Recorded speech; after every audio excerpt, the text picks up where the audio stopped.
السلام عليكم، ازيكم يا باشمهندسين؟ إيه الاخبار؟ اتمنى تكونوا بخير. دلوقتي احنا بقينا في الاسبوع الثالث، واتمنى ان انت تكون سمعت اول محاضرتين سهلين جدا. يعني انت تكون سمعت الفيديوهات هنا، حليت عليهم. النهارده والله في ليكتشر 3 هنتكلم على تو توبكس. الاول هنتكلم على الايكوليبريم في 3 دي. طبعا انت المحاضره اللي فاتت سمعت عن الايكوليبريم في 2 دي، كان الموضوع سهل جدا. هنتكلم بقى عن في 3 دي، وهناخد نبذه بسيطه عن المومنت.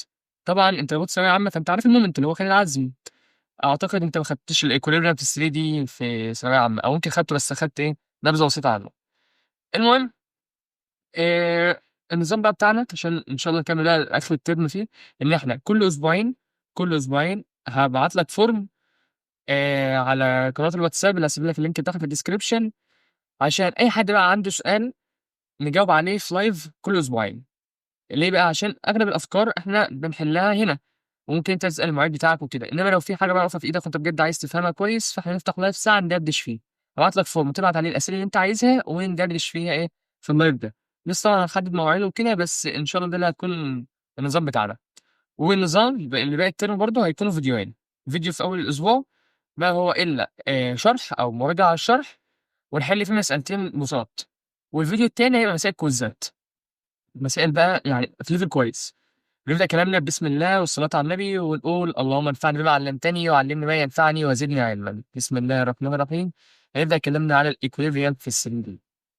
إيه فكرة الإيكوليبريم في ال 3 دي؟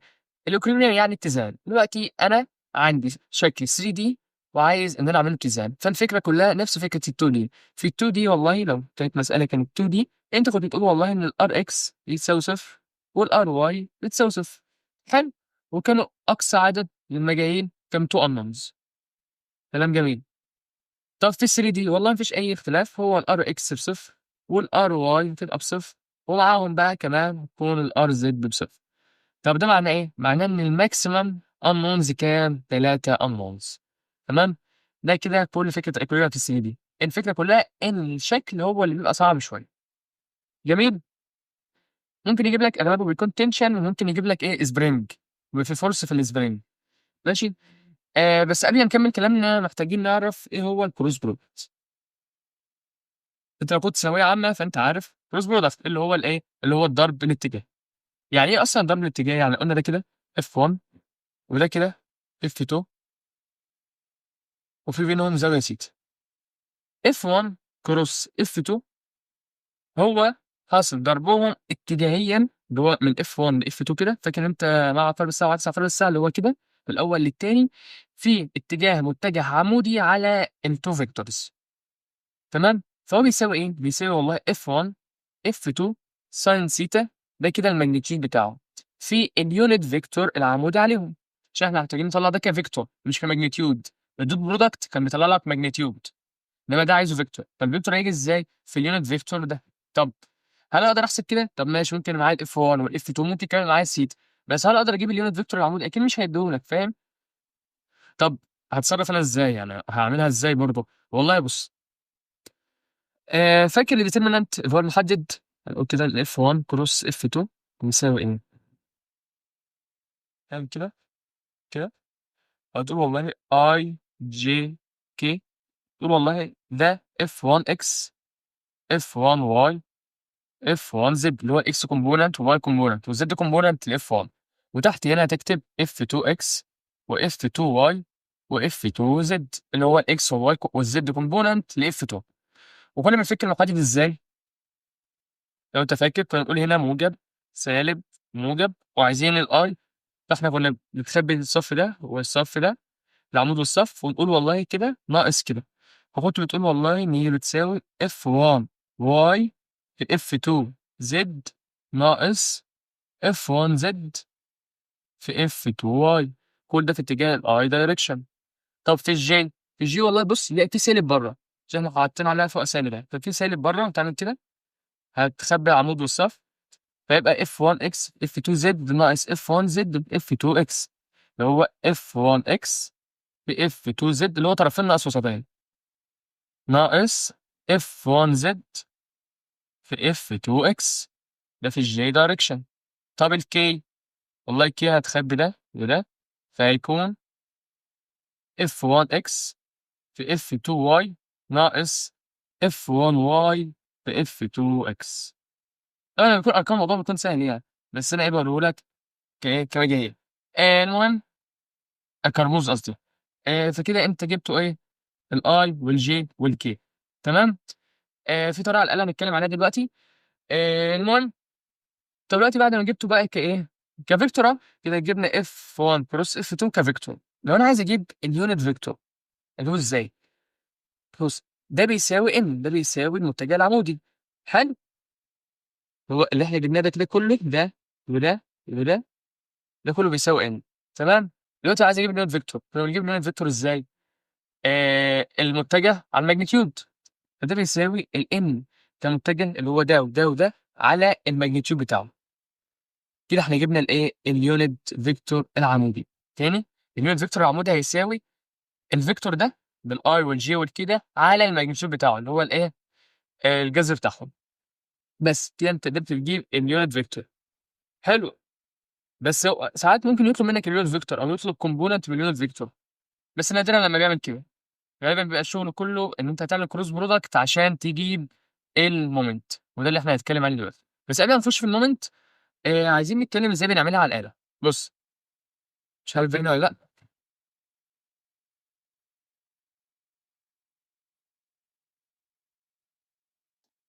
دلوقتي دي الاله اللي هي 991 البيضاء، فانت بتعملها ازاي؟ بتجيب والله الفيكتور اللي هو مود 5 1 ونختار 3، ومثلا لو الارقام 2 و3 و5. حلو. وبعدها بتعمل مود 5 تجيب بقى فيكتور بي برضه 3. مثلا لو كان الفيكتور التاني 7 وسالب 2 و8. حلو. وبعدها بتعمل ايه بقى؟ بعدها تضغط على زرار الاوبشن، تضغط فيكتور 1 وبعدين فيكتور بي. حلو، هيطلع لك كده حاصر ضربهم اتجاه.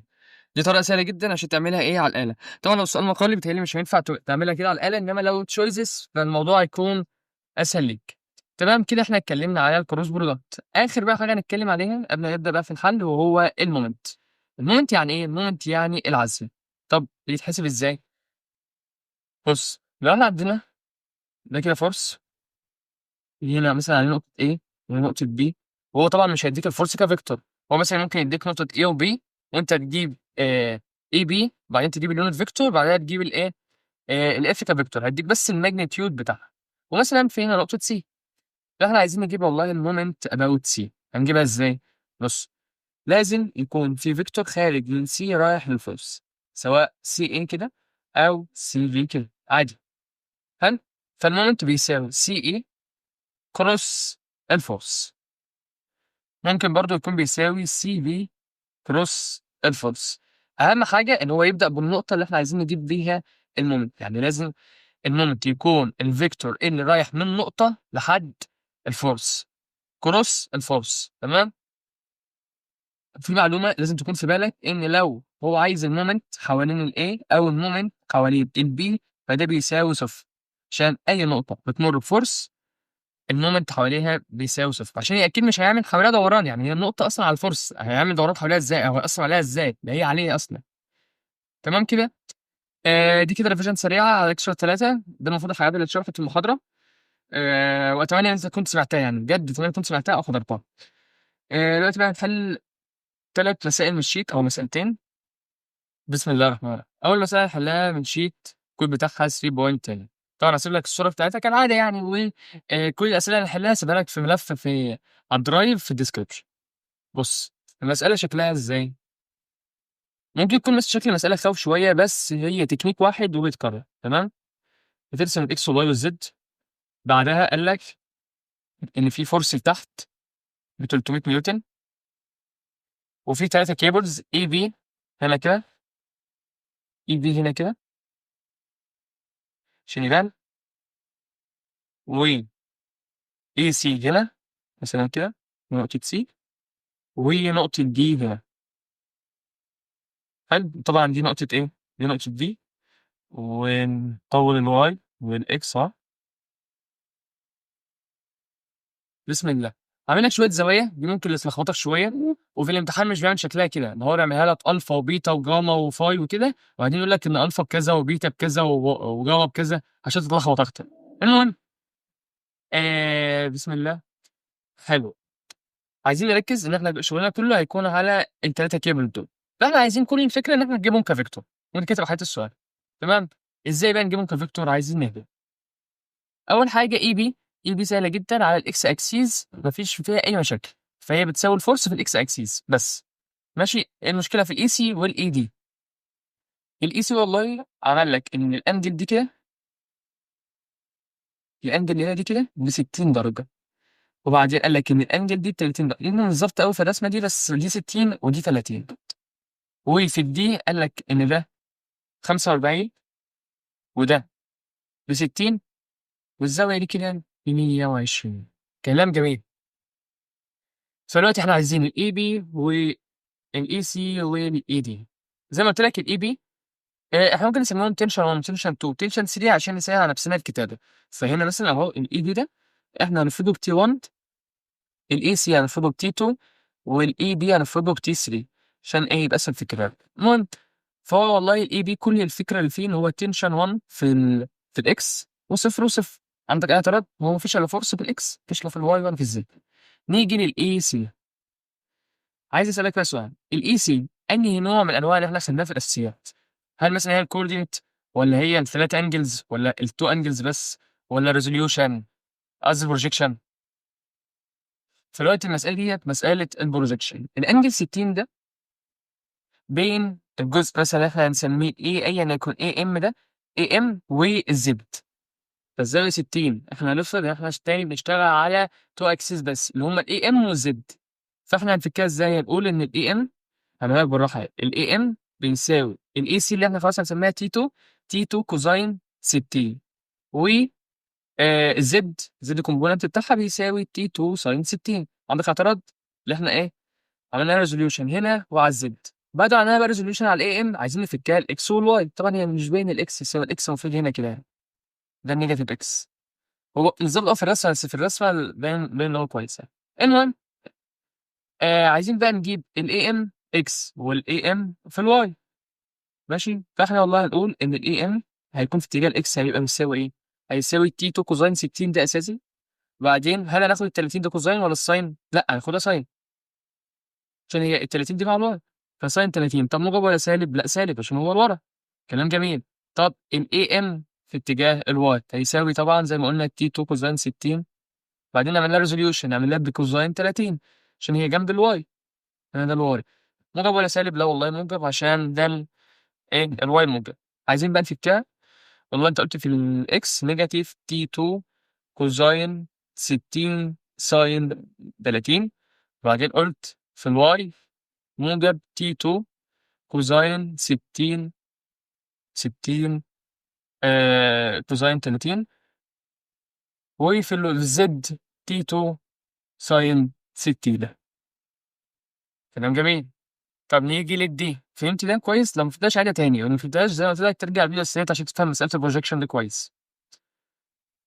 نيجي بقى للدي. والله الدي ما فيهاش اي مشاكل، هو اداك انها مع زد ب 45، انها مع واي نيجاتيف ب 60، وانها مع الاكس ب 120. فانت كل اللي انت هتقوله والله، تقول والله ان الاي دي يساوي تي 3. تاخدها ايه كون فاكتور بدل ما تقعد تكتبها هنا وهنا وهنا، خدها من بره كده. والله دلوقتي احنا هندخلها تاني، بس المهم هنكتب بقى ايه كوزاين الانجلز دي. فهو مع الاكس كام؟ كوزاين 120، كوزاين 120. ومع الواي نيجاتيف كوزاين 60. ومع الزد البوزيتيف كوزاين 45. في اي مشاكل؟ كده احنا جبنا الثلاثه فورسز المجال او ثلاثه تنشنز المجال. ناقص فورسز في المساله ناقص 300. طب ال 300 دي شكلها ايه؟ والله هي تحت، فانا كده ان هي في الايه في الزد نيجاتيف، ممكن نسميها اي حاجه، نسميها ويت مثلا. فده بيساوي والله صفر وصفر ونيجاتيف 300. ايه اللي هيحصل بقى دلوقتي؟ انت كل المجالين اللي عندك الانونز تي 1 والتي 2 والتي 3، صح؟ بس فانت هتحتاج ثلاث معادلات في ثلاث مجال. الثلاث معادلات موجودين، اللي احنا هنساوي كل ده ان الار لازم تساوي صفر وصفر وصفر بس. هتجمع التي 1 هتجمع قصدي سيجما اف اكس، سيجما اف واي، وسيجما اف زد، وتجيب. فنطبق عليها. فمثلا T1 نيجاتيف T1 اللي هو ده نيجاتيف T2 كوزاين 60 ساين 30. طبعا قلت لك ده هتدخل جوه تاني زي ما قلت لك، بلس T3 كوزاين 120 ايكوال صفر. المعادلة التانية صفر اللي هو الصفر ده زائد T2 كوزاين 60 كوزاين 30 ناقص T3 كوزاين 60 ايكوال 0. مفيش هنا حاجة. التالتة هنبدأ من أول هنا برضه صفر بلس T2 ساين 60 بلس T3 كوزاين 45. المفروض تقول نيجاتيف 300 ايكوال 0. المفروض تقول نيجاتيف 300 ايكوال 0. فأنا على طول بتساوي 300. تمام. وتعمل على الآلة والله إن إحنا هنحل 3 معادلات في 3 مجاهيل. هنكتب في الأول 1 بعدين ناقص كوزاين 60 في ساين 30 وبعدين كوزاين 120 ويساوي صفر. بعدين نكتب بعدها صفر كوزاين 60 كوزاين 30 بعدين نيجاتيف كوزاين 60 نكتب بعدها صفر يساوي صفر. بعدين المعادلة التالتة صفر ساين 60 بعدين بعدها كوزاين 45 وبيساوي 300. هيطلع لك إن T1 بيساوي 138.6 تقريبا وT2 بيساوي 202.922 والT3 بيساوي 175.736 نيوتن طبعا. بس هو ده التلاتة كانوا مطلوبين وانت كده ايه حلتهم. حلو. فهي المسألة وكل المسائل نفس الفكرة ان هو بيبقى فيه 3 مجالين فاحنا عايزين نجيبهم بالثلاث معادلات دول. الفكرة كلها ان انت بتحول انفورس للفيكتور. انت اهم حاجة توصل للفيكتور بتاعك. شكله ازاي بقى؟ يا اما يكون بالكوردينت يا اما يكون بالبروجيكشن يا اما يكون بالانجلز ايا يكن. حلو. دي كده مسألة سهلة. هنعلي بقى في المسألة الجاية. تعالى بقى نخش في المسائل التقيلة بجد. المسألة الكود بتاعها 3.56. سيبها في الصورة بتاعتها كالعادة. والله بقى بص ركز معايا. المسألة بيقول لك ايه؟ او الفكرة بتاعتها ايه؟ عشان اكيد مش هرسم لك الصورة يعني. الفكرة ان في حاجة زي بليت كده ليه وزن اكيد وزنه لتحت وفي 3 حبال بيشدوه لفوق. ماشي. هي دي بس فكرة المسألة. فاحنا نفس فكرة المسألة بتاعت اللي فاتت بالظبط بالظبط. احنا هنعمل اكس والواي والزد. بعدين في ويت البليد ده الويت بتاعه فين في السنتر بالظبط. تمام. والسنتر ده اللي هو فوق ده نقطة ايه. ماشي. فوالله الويت بتاعه هنا كده لسه هنحسبه دلوقتي عشان هو مديهولك الماس مديك الكتلة 150 انما الويت بنضرب في 9 و8 ف 150 في 9.8 1470. فاهم. فهنا كده الويت 1470 نيوتن. المهم هنعمل ايه بقى دلوقتي الاكس والواي والزد نقطة ايه فوق هنا كده. طب على بعد كام؟ هو كاتب لك انها والله نقطة ايه على بعد 12. تمام. فعلى طول هنكتب النقطة ايه كده 0 و0 و12 واعرف انها دي كده تبقى مسألة كوردينيت اللي هو يفضل يشتغل على الاكليسيات. كلام جميل. عامل لك نقطة بي وسي ودي ودول النقط اللي احنا هنشتغل عليها. نقطة بي عاملة فين او عاملة ازاي؟ والله هو مشى كده 6 مشى كده 6 وماشي بقى في الاكس كام؟ بص الاكس كلها بستة. الاكس كلها بستة وهو قال لك ان هي رجعت 2 يعني دي كده 2 ودي كده كلها 6 وهي نقطة بي هنا. حلو. فكده نقطة بي مشت في الاكس كام؟ كلها كده 6 وبعدين قال لك ان هو رجع 2 معنى كده ان البي مشى فيها 4. فعايزين نكتب بقى بوينت بي. فوالله مشى 4 في الاكس مشى في الواي 6 بس في النيجاتيف وفي الزد كلهم اي 0. كل البوينتس دي في 0 في الزد. نيجي لنقطة سي. نقطة سي والله ورا كده كلها 6 نفس كلها 6 وقال لك إنها رجعت برضه 2. هي كلها 6 وقال لك إنها رجعت 2 رجعت كده 2. تمام. فمعنى كده إنها مشيت في نيجاتيف واي كام 4 بس. ورجعنا كده كام؟ رجعنا كده الستة كلها. إحنا رجعنا كده في الإكس كلها 6 ومشت كده 6 بعدين رجعت 2 في السي هنا كده. دي نقطة سي. فمعنى كده إنها مشيت في الإكس كام؟ مشيت في الإكس والله 6 بس في النيجاتيف. نيجاتيف 6 في الاكس. وفي الواي والله في الواي المفروض انها مشت 6 ورجعت 2 كده. فيبقى ان هي مشت كام 4 في النيجاتيف واي. طب في الزد زي ما قلت لك كلهم ايه؟ صفر زد. نيجي النقطة دي والله هنا كده، قال لك والله ان هي مشت 6 في الاكس بعدين رجعت 2، فهي دي كده 2، فمعنى كده ان هي مشت ايه 4 في النيجاتيف اكس، ومشت على يمين كده 6، يعني هي مشت على يمين الواي 6، دي تقريبا الواي الوحيده الموجوده، فمعنى كده النقطه دي مشت في الاكس كام؟ والله مشت في الاكس 4 بس في النيجاتيف كالعاده يعني، ومشت في الواي 6 6 كاملين، وفي الزد صفر. محتاجين نتاكد تاني من اللي احنا عملناه، الاي بيساوي 0 و0 و12، فعلا هي على زد فوق ومشت 12. طب والله البي فعلا مش 4 في الاكس وبعدين مش 6 كده في النيجاتيف واي فعلا. السي مشى كده نيجاتيف 6 وبعدين مشى كده 4 في نيجاتيف واي صح. الدي بيقول لك ان هو مشى كده نيجاتيف 4 وبعدين مشى كده 6 صح فعلا. لازم تراجع على الرسم عشان احنا نبدا نشتغل بدون كتير، فلو في رقم بس واحد غلط المساله ايه هتبوظ منك جامد. تمام، فعادي ان احنا نراجع قبل ما نبدا الشغل. صعوبه مساله زي دي بس في الكوردينيت ماشي. كل بقى الفكره الجايه ان احنا عايزين نجيب الاي سي والاي بي والاي دي كفيكتورز، وبعدين نجمعهم هما التلاتة ونساوي الار اكس بصفر، الار واي بصفر، الار زد بصفر، كده تبقى جبت التلاتة. طبعا مش هعملها معاك يعني الموضوع سهل، بس هعمل معاك واحدة. الاي بي هيساوي بي ناقص ايه في 4 ناقص صفر في 4، سالب 6 ناقص صفر سالب 6، صفر ناقص 12 بسالب 12، كده جبناها كفيكتور.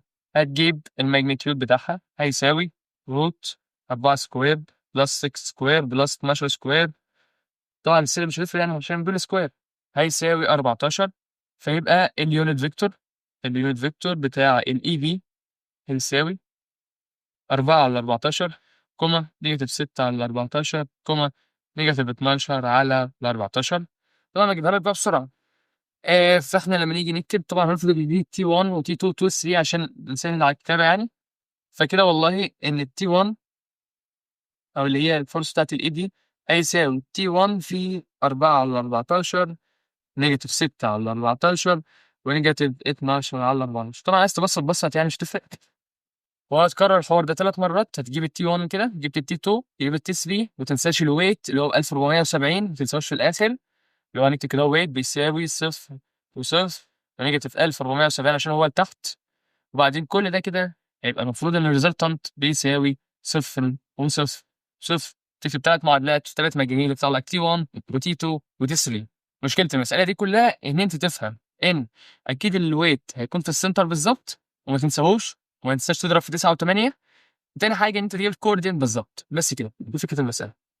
هنحل دلوقتي بقى مسألة 2D، مسألة سهلة جدا. الكود بتاعها 4.11 عشان المومنت زي ما هو في ال 3D هو موجود برضه في ال 2D. المسألة عاملة كده كده كده، ده بوينت A. في هنا فورس ب 6 كيلو نيوتن. قال لك ان هنا في انجل 45 درجه، كلام جميل. قال لك ان الباي ده ب6، وقال لك ان الراديوس الدايره ب1.5، فده كده يعتبر دايمتر، فالدايمتر ب3. كلام جميل. والله المسألة دي بتتحل بطريقتين كده وكده. انت هتحلل دي هنا كده 6 كوزين 45 و6 ساين 45، اللي هي ب3 جذر 2 صح؟ 6 كوزين 45 3 جذر 2 وهنا 3 جذر 2. يا طريقتين الحل. اول طريقه ان المومنت عامه بيساوي الفورس في الديستانس، تمام، مع مراعاة الاتجاهات. لو مع عقارب الساعة لو هو عامل كده بيكون نيجاتيف، ولو هو عامل كده بيكون بوزيتيف. طبعا الفورسين هنا ايه؟ نيجاتيف يعني. فوالله هتقول 3 جذر 2 في التلاتة اللي هو يكون 9 جذر 2 اللي هو 3 جذر 2 في البعد ده اللي هو 3 بس بالنيجاتيف. والله هتقول برضه دي 3 جذر 2 في الستة اللي هو البعد ده كده بس بالنيجاتيف، فيبقى نيجاتيف 18 جذر 2. هتحسبها تطلع معاك بنيجاتيف 38.18. هو كان قال لك بالكيلو نيوتن في متر. كلام جميل. دي طريقة سهلة جدا. في طريقة تانية ان انت هتفرض نقطة بي هنا كده، افرض هنا نقطة بي، وافرض ان الاي ده الاوريجن. هقول لك دلوقتي ليه. فهتبقى بصفر وصفر، معنى كده ان البي بكام؟ البي والله ب3 و6. فعايزين المومنت اباوت ايه؟ المومنت اباوت ايه هيساوي الاي بي كروس الاف. كلام جميل. الاي بي والله بكام؟ البي ناقص ايه، طبعا ده الاوريجن، فكأني بقول لك ايه؟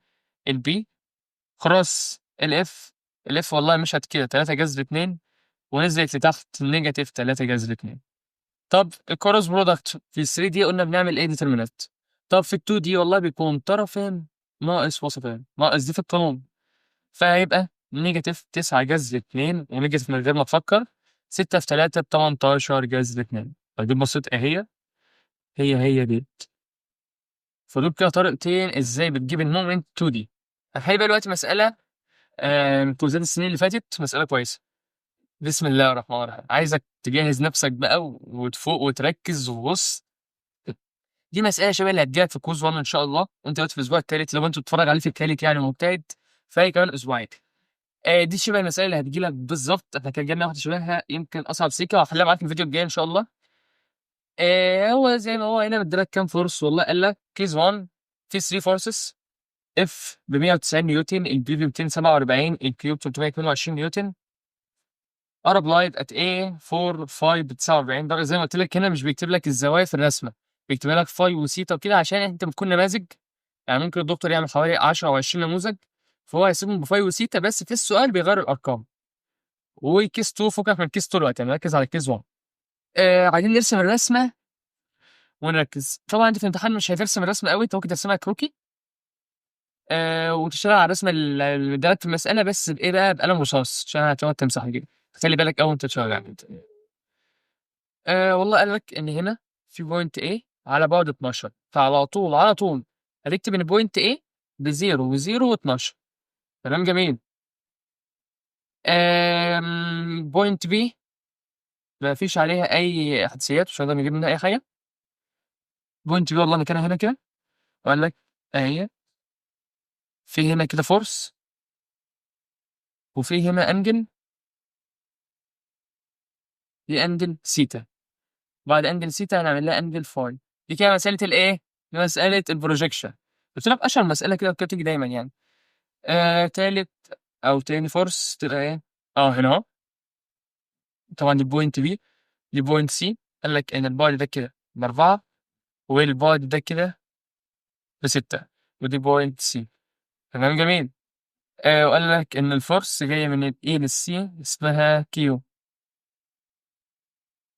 بعدها قال لك ان في هنا بوينت دي اهي، والفورس اسمها بي. طبعا الرسمه بتاعتي بايظه انا عارف. مشت هنا كده 4، و مشت. بص بقى ركز بقى، اعملها لك ورا خالص، بعيد خالص عن المساله. كده 3 اللي هما الايه، مشيت قد ايه في الواي اكسيس. بس والفورس بتاعتها اسمها بي. كلام جميل. دلوقتي احنا كل اللي احنا عايزين نعمله، عايزين نجيب الثلاثه فيكتور بتوع الاف والبي والكيو. فاحنا زي ما قلت لك نقطه بي مش عليها ايه كوردينت، هنشتغل بالانجلز. طب نقطه سي، لا سي والله عندها كوردينت، اللي هو مشت في الاكس قد ايه؟ والله مشت في الاكس كده 4. طب في الواي، والله مشت في الواي 6 في البوزيتيف، طلع شويه نزل 0. طب بوينت دي، بوينت دي والله رجع في الاكس 4، في الواي مشت نيجاتيف 3، وفي الزد ما طلعتش ولا نزلت. طبعا بوينت بي هنجيبها ازاي؟ هنجيبها بالانجلز. يلا بقى نبدا بالفورسز. نقطه اي بي هنعملها بقى بسرعه. ماشي، ممكن نكبر القوس كده كمان بسم الله. دلوقتي فورس في البي، بص على المساله. الفورس في الاي بي عامله هنا كده، عامله زاويه سيتا. الزاويه سيتا دي بين ايه وايه؟ الزاويه سيتا دي مثلا بين او بي، ايوه فعلا بين او بي وبين الزد. لو بص في النيجاتيف، لا ده الفورس نزل تحت، فمعنى كده إنها بالزد النيجاتيف. فوالله الفورس بكام اصلا؟ الفورس ب 190. تمام عشان ما ننساش، الفورس ب 190.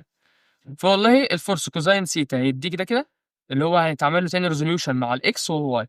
طب وساين سيتا هيدولك مع الزد، فيبقى الزد 190 ساين سيتا، بس في النيجاتيف عشان هي لتحت. كلام جميل. طب في الاكس زي ما قلت لك، في الاكس على طول هتكتب 190 كوزاين سيتا و190 كوزاين سيتا، ونبدا ايه نكمل بقى. حلو. دلوقتي احنا كتبنا 190 كوزاين سيتا و190 كوزاين سيتا، هنعمل ايه بقى دلوقتي؟ معاك زاويه فاي. حلو. فاي دي مع الايه؟ مع الاكس، فيبقى هنا اهو كوزاين فاي، وهنا اهو ساين فاي. طب الدايركشن فاي سوري، ساين فاي. والله الاكس بوزيتيف عشان هي كده تبقى عامله كده وكده، والواي تبقى نيجاتيف. فكده احنا عملنا ريزوليوشن تاني. زاويه سيتا مع الاو بي والزد، بس هي مع الاو بي، فاحنا هناخدها كوزاين مع الاو بي، وبعدين مع الزد هتكون ايه؟ الساين. طب فوق ولا تحت؟ لا لتحت، يبقى نيجاتيف.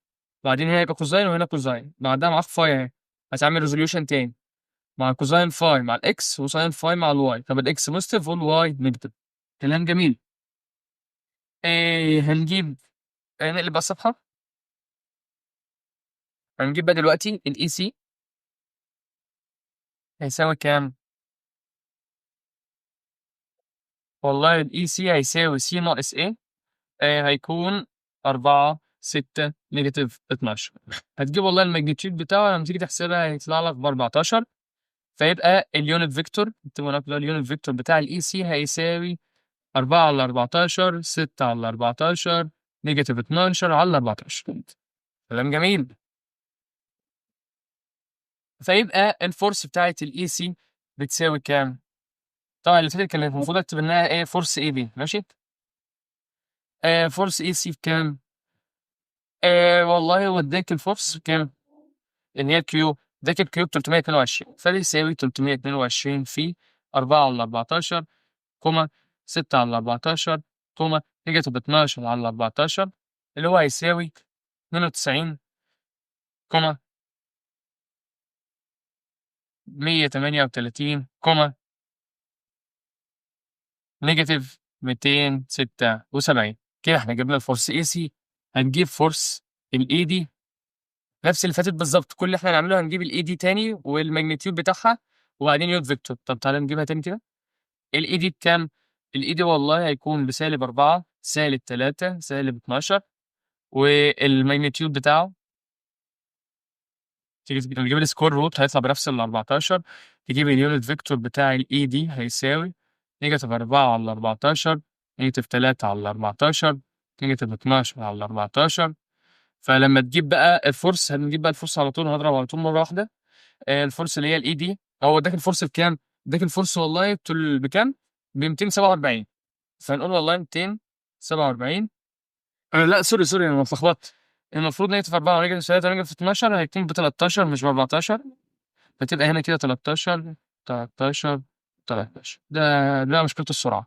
المهم زي ما قلت لك 247 على 13 و19، فنقول والله 19 في سالب 4 بسالب 76 كوما سالب 3 في سالب 5 سالب 57 كوما سالب 12 سالب 208. كده جبنا فورس الاي سي اهي، فورس الاي دي، وهنجيب دلوقتي فورس الاي بي. كنا حاسبينها بس ما كناش حاسبين الارقام. ف 190 كانت كوزاين سيتا ب 38، وكوزاين الفاي كانت 49، فبيساوي 98.226 كوما نيجاتيف 100 قول 13. اللي بعدها كل اللي فيها نيجاتيف 190 ساين سيتا، سيتا اللي هي ب 38 هيساوي نيجاتيف 116.975.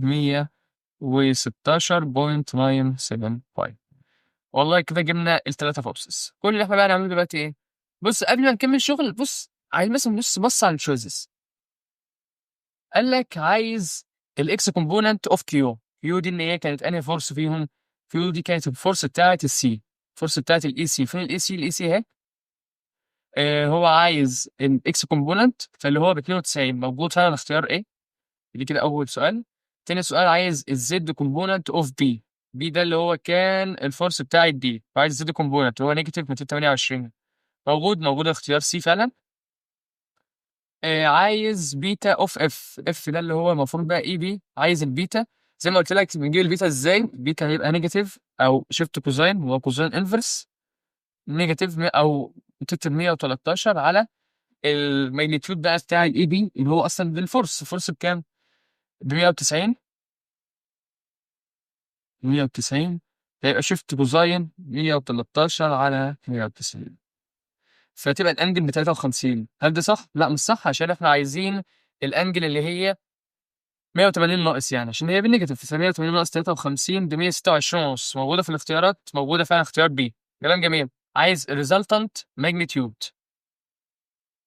والله resultant magnitude بقى هتجيب resultant كده هيساوي الاكس زائد الاكس زائد الاكس هيساوي 92 ناقص 76 زائد 98.226 الله يكون 114.226 كوما 138 ناقص 57 ناقص 113 هيطلع بسالب 32 كوما نيجاتيف 276 نيجاتيف 228 نيجاتيف 116.175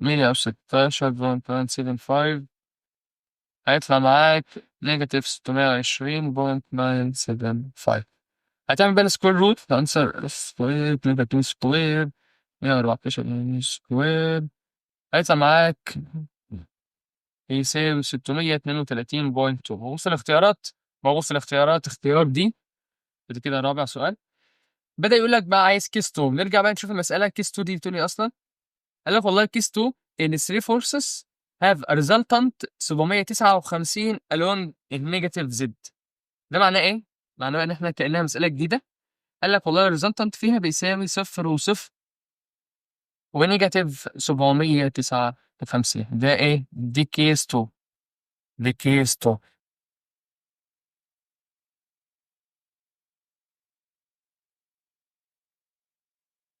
حلو هنحتاج صفحة جديدة بقى في الموضوع ده هنكتب دلوقتي بقى كيس 2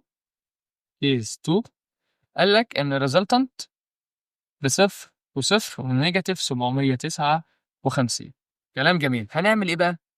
هتجيب الفورس هنحتاج دلوقتي الفورس كايه كالماجنتيود فانت تجيب الفيكتور بتاعها اللي هو شكلها هيبقى ازاي اللي هو اليونت فيكتور والكوردينيت وكده وتسيب الفورس ايه unknown وهنجيبها دلوقتي كانها مساله اكويليبريم بس بدل ما صفر وصفر وصفر بقت صفر وصفر ايه ورقم ما تفرقش معاك باي حاجه هتجيب والله اف 1 او اللي هي اف بقى اف ده اللي هي كانت انهي آه اف ده اللي هي كانت الاي في فوالله هبص كوزاين كوزاين بعد كده كانت كوزاين وساين من نيجاتيف بعد كده كانت نيجاتيف ساين فاحنا ده اللي احنا هنعمله نقول والله ان الاف هيساوي اف بقى خدها كومن فاكتور بعدين تقول والله كوزاين سيتا كوزاين فاي كوزاين سيتا كوزاين فاي كوما نيجاتيف كوزاين سيتا ساين فاي نيجاتيف كوزاين سيتا ساين فاي كوما نيجاتيف ساين سيتا كده احنا جبنا واحدة هتجيب بقى بعدها والله البي قصدي بعدها كانت كيو هتقول والله الكيو بتساوي الكيو في ايه؟ في اليونت فيكتور بتاع الاي سي اللي هو كان 4 على 14 6 على 14 نيجاتيف 12 على 14 اللي هو 4 على 14 6 على 14 نيجاتيف 12 على 14 طبعا يفضل تعمل شكلها كده عشان احنا في الاخر انا ايه بخلي ثلاث معادلات في ثلاث مجاميع البي بتساوي البي كومن فاكتور في اليونت فيكتور كان ايه نيجاتيف 4 على 13 نيجاتيف 3 على 13 نيجاتيف 12 على 13 نيجاتيف 4 على 13 نيجاتيف 3 على 13 نيجاتيف 12 على 13 كل الكلام ده المفروض ان هو بيساوي صفر وصفر ونيجاتيف 759 حتى لو ثلاث معادلات ثلاث مجاهيل تكتبها على الآلة طبعا ما تحاولش تحل دماغك على الآلة في ثانية أول كومبوننت اللي هو كوزاين سيتا سيتا بكام؟ 38 كوزاين فاي كوزاين 49 بعدها 4 على 14 بعدها نيجاتيف 4 على 13 وبيساوي صفر اللي بعده نيجاتيف كوزاين سيتا 38 في كوزاين قصدي في ساين 49 بعدها ب6 على 14 بعدها نيجاتيف 3 على 13 بيساوي صفر بعدها والله نيجاتيف ساين 38 نيجاتيف 12 على 14 نيجاتيف 12 على 13 بيساوي نيجاتيف 759 بيطلع معاك والله ان الاف اف طبعا ده ريزلتنت الاف بيساوي 57.7 نيوتن الكيو بتساوي 347.07 والله البي بتساوي 449.476 هو انت خلي بالك من ترتيبهم عشان ممكن يكون ايه لخبط الاختيارات فوالله قال لك كيز 2 في الاف المفروض الاقي 75.7 موجود فعلا تشوز دي ده تشوز دي ام كيو لا اللي بعده سؤال طالب البي هنطلعها 449.48 موجوده في الاختيارات بوينت بي تشوز بي والكيو موجوده تشوز سي كده يا باشا انت حليت السؤال ممكن طولنا شويه في السؤال بس عشان هو بجد السؤال يستاهل يعني السؤال عليه كان مطلوب عليه 7 مطالب هيكون تقريبا ب7 درجات فيفرقوا معاك يعني. سؤال محترم وسؤال كويس، فاهم يعني. كان جاي في كويز كام؟ كويز 23 24 يعني قريب، وشبه مستوى امتحانك. يعني انت لو قدرت انك تحله في الامتحان في ربع ساعه او تلت ساعه فانت ملك. عشان سؤال ال 2 دي مش هيحتاج منك اكتر من 10 دقائق، وباقي النص ساعه ايه هتقضيها في السؤال ده. بس يا رب يعني ربنا يوفقك تقدر تحلها.